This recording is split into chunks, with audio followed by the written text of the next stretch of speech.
성도 여러분 안녕하십니까? 2025년 11월 8일 토요 새벽 말씀 함께 나누겠습니다. 함께 나누실 하나님 말씀은 에스라 6장 13절에서 22절까지입니다. 본문은 예루살렘 성전 재건 공사가 완공된 사건을 기록하고 있습니다.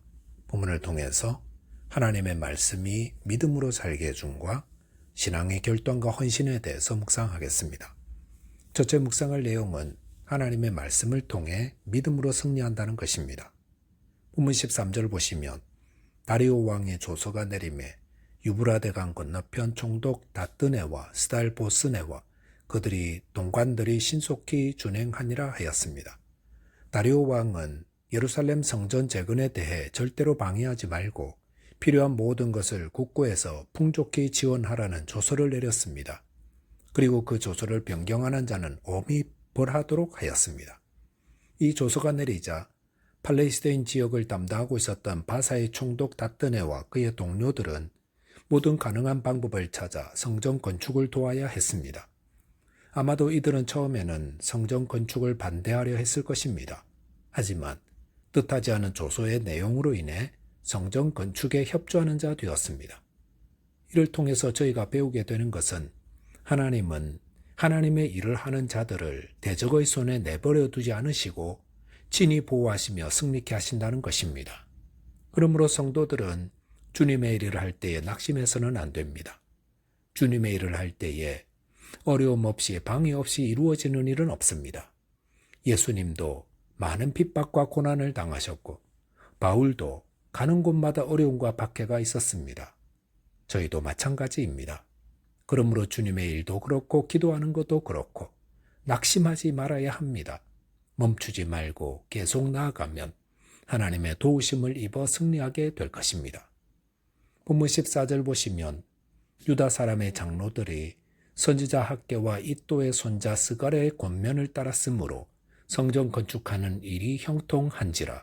이스라엘 하나님의 명령과 바사왕 고레스와 다리오와 아닥사스다의 조서를 따라 성전을 건축하며 일을 끝내되라고 하였습니다. 포로에서 돌아온 이스라엘 백성들은 성전 건축을 중단케 했던 모든 장애물들을 극복하고 드디어 성전을 완공하게 되었습니다. 이것은 성전 기초를 놓은 때로부터 20년이 지났고 예루살렘 솔로몬 성전이 파괴된 지 70년 만이었습니다. 본문에 보시면 유다 사람의 장로들은 선지자 학개와 이또의 손자 스가랴의 권면을 따랐기 때문에 성전 건축이 형통하였고 마침내 성전 건축의 일을 끝내게 되었다고 하였습니다. 포로에서 돌아온 이스라엘 백성들의 성전 건축 과정은 마치 우리 성도들의 신앙과 닮았습니다. 무너진 성전을 세우는 일은 얼마나 복된 일입니까? 그래서 성전을 세우겠다고 착공식을 할 때에 백성들은 감격 속에 찬송하였습니다. 그런데 불과 얼마 지나지 않아 그들은 여러 가지 방해에 부딪혔고 15년간 이상 중단되는 어려움을 겪었습니다. 이처럼 성도들이 믿음으로 자신의 삶을 하나님이 기뻐하는 성전으로 세우겠다고 결단할 때에 그 헌신은 머지않아 큰 어려움과 방해에 부딪히게 됩니다. 그럴 때 어떻게 해야 합니까? 이스라엘 백성들은 어떻게 그 모든 방해를 이기고 성전 재건 공사를 재개하였습니까? 선지자 학개와 스가랴의 말씀을 듣고 다시금 회개함으로 결단함으로 이겼다 했습니다. 이것은 하나님의 말씀이 저희를 살리는 능력의 말씀임을 알려주고 있습니다. 포로에서 돌아온 이스라엘 백성들이 15년간 이상 성전 재건 공사를 중단하고 있었던 것은 그들이 저희보다 믿음이 적거나 못나서가 아닙니다. 그들이나 우리나 다 똑같습니다. 아니 포로에서 돌아온 백성들은 바벨론에서 70년간 잘 살던 자들이었는데 그것을 버리고 성전 재건을 위해 온 사람들이니 오히려 저희보다 훨씬 더 믿음이 좋은 분들입니다.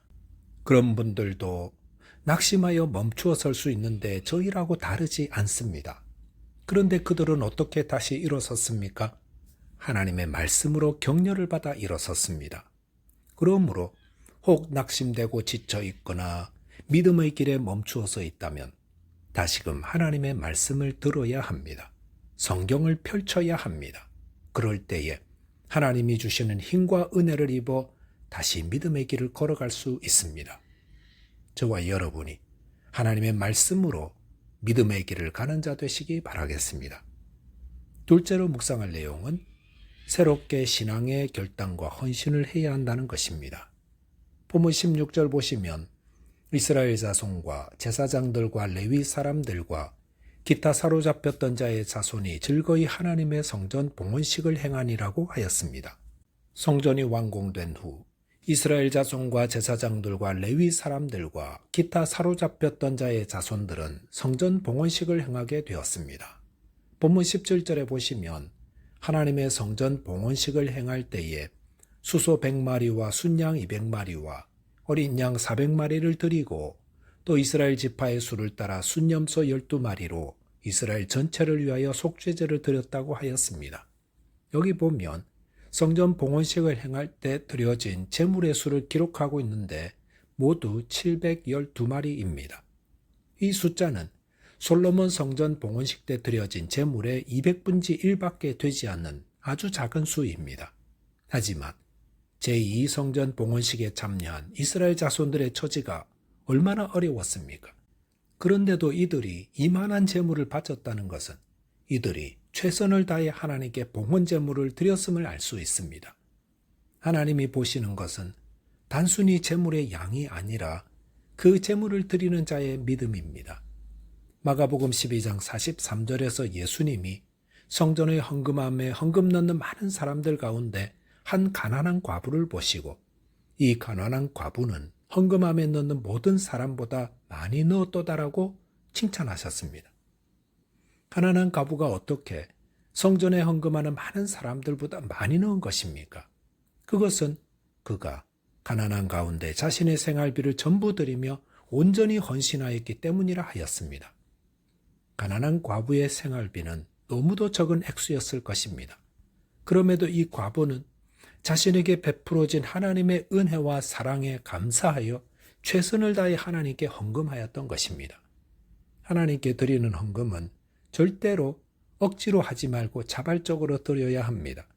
그럴 때 하나님 받으실 만한 예물이 됩니다. 본문 18절 보시면 제사장을 그 분반대로 레위 사람을 그 순차대로 세워 예루살렘에서 하나님을 섬기게 하되 모세의 책에 기록된 대로 하게 하니라 하였습니다. 성전 봉헌식을 마친 후 이스라엘 자손들이 행한 것은 하나님의 말씀대로 하나님을 섬기는 것이었습니다. 그들은 모세의 율법에 정해진 규례대로 제사장과 레위인들을 세워 성전에서 하나님을 섬기게 했습니다. 여기서 순차대로 세웠다는 것으로 보아 제사장과 레위인들의 조직이 어느 정도 세워졌음을 알 수 있습니다. 이것은 이스라엘 백성들이 하나님 말씀대로 순종하고 살고자 힘쓰고 있다는 것을 보여줍니다. 아마도 이들은 포로기를 거치면서 축복과 저주의 여부는 하나님 말씀에 대한 준행 여부에 달렸음을 체득하였던 것 같습니다. 본문 19절에 보시면 사로잡혔던 자의 자손이 첫째 달 14일에 유월절을 지키되라고 하였습니다.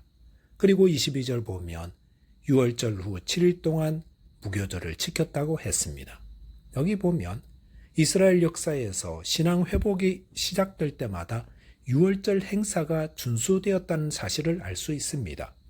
히스기야 왕이 종교개혁을 행할 때도 유월절을 지켰고 요시야 왕 때도 마찬가지였습니다. 그러므로 포로에서 돌아온 이스라엘 자손들이 성전 봉헌식 이후에 유월절을 준수했다는 것은 이들이 하나님의 언약의 백성으로서 새롭게 출발하려고 다짐하고 있었음을 알 수 있습니다. 유월절은 하나님께서 종살이하고 있던 이스라엘 백성들을 해방시켜 주신 그 은혜와 구원을 기념하고 감사하기 위해 시작하였듯이 바벨론 포로 생활에서 풀려난 백성들이 하나님의 은혜와 구원에 감사하면서 이제부터는 하나님만 섬기는 언약의 백성으로 살겠습니다. 새롭게 결단하고 있었던 것입니다. 누구에게나 이런 유월절을 지키는 시간이 있어야 합니다. 지금까지 내 고집 내 욕심대로 살며 하나님을 잊고 있었던 삶을 회개하고 이제부터는 하나님의 은혜와 구원을 기억하고 감사하는 하나님의 자녀로서 순전한 믿음과 헌신으로 살겠습니다. 결단하며 헌신해야 한다는 것입니다. 저와 여러분이 하나님이 베푸신 은혜와 구원을 기억하고 감사하며 자신의 신앙을 새롭게 결단하고 헌신하는 자 되시기 바라겠습니다. 기도하겠습니다. 하나님 아버지, 저희들도 성령 안에서 그리스도와 함께 하나님의 성전을 세워가게 해 주옵소서. 이를 위해 말씀으로 힘주시고 또 하나님 베푸신 은혜와 구원을 기억하고 감사하며 새롭게 결단하며 헌신하게 해 주옵소서. 예수 그리스도 이름으로 기도하옵나이다. 아멘. 오늘도 믿음 안에서 승리하는 하루 되시기 바라겠습니다. 감사합니다.